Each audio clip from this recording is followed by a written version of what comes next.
Hi hello வணக்கம் and welcome back to our channel. So உங்கள் எல்லாருக்கும் நல்லா தெரிஞ்சிருக்கும், ரவீந்திரன் ஃபேட்மேன் ரவீந்திரன் தான் பிக் பாஸ் சீசன் 8 உடைய முதல் கான்டெஸ்டண்ட்டாக உள்ளே போயிட்டுருக்காரு.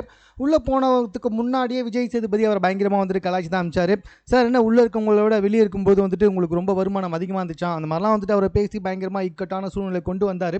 கிட்டத்தட்ட ஒரு விதமாக பார்த்தீங்கன்னா கமல் சார் மாதிரி வரதுக்கு ட்ரை பண்ணுறாரு, பட் முடியலன்றது தான் உண்மை. ஸோ உடவர் ரவீந்திரன் வந்துட்டு பிக் பாஸ் வீட்டுக்குள்ளே முதல்ல போனவங்க சொன்ன வார்த்தை என்னன்னா, பிக் பாஸ் இங்கே இருக்க எந்த சேர்லையுமே என்னால் உட்கார முடியாது, நான் உட்காந்தாலே சேர்லாம் உடஞ்சிடும் போல் இருக்கு அப்படின்ட்டு. என்னோட கேள்வி என்ன அப்படின்னு சொல்லி பார்த்தீங்கன்னா, பிக் பாஸ் வீட்டுக்குள்ளே நிறைய போட்டிகள் நடக்கும், ஏன் ரொம்ப நேரம் பேசுவாங்க, சண்டை போட்டால் கூட.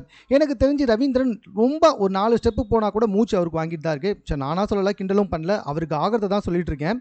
ஸோ அவருக்கு மூச்சு வாங்கிட்டே இருந்துச்சு, உள்ளே போகும்போது பார்த்துக்கிட்டே இருக்கேன். Even each and every second மூச்சு வாங்கிட்டே இருக்காரு.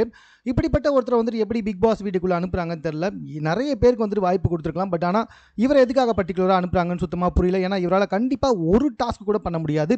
ஈவன் கொஞ்சம் வேகமாக நடந்து போகிற டாஸ்க் கூட இவரால் பண்ண முடியாது. அப்படி இருந்தும் இவரை உள்ள அமைச்சிருக்காங்க.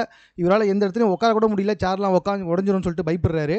ஸோ whatever it is, உள்ளே போனவொடனே இவர் ஒரு ரிவ்யூவர், நல்லாவே தெரியும் பிக் பாஸில் வந்துட்டு முன்னாடி அப்படி வந்துட்டு ஒயிட்லாம் இருந்துச்சுன்னா அதை திறந்து பார்க்கக்கூடாது அப்படின்ட்டு. போனவொடனே அதான் வந்து திறந்து பார்த்துக்கிட்டு இருக்காரு. ஏன் இதுக்கு முன்னாடி எத்தனை சீசன் பார்த்துருப்பாரு, இது கூடவா தெரில அப்படின்ற மாதிரி தான் வந்து தோணுது. whatever it is, Ravindran Bigg Boss season 8 முதல் ஒரு போட்டியாளர். நல்லா வாய் பேசுவார், பட் ஆனால் டெஃபினட்டாக வந்துட்டு கேம்னு வந்துட்டா எதுலேயுமே இவரால் பார்ட்டிசிபேட் பண்ணவே முடியாது. எனக்கு தெரிஞ்சு முதல்ல வெளியே போகிறவரும் இவராக தான் இருப்பான்னு நினைக்கிறேன். மேலும் இது போன்ற செய்திகளுடன் தெரிந்து கொள்வதற்கு நம்ம சென்னை சேனலை சப்ஸ்கிரைப் பண்ணுங்கள். இது குறித்து உங்களுடைய கருத்துக்கள் எதுவாக இருந்தாலும் கமெண்ட்டில் நீங்கள் பதிவு செய்யலாம்.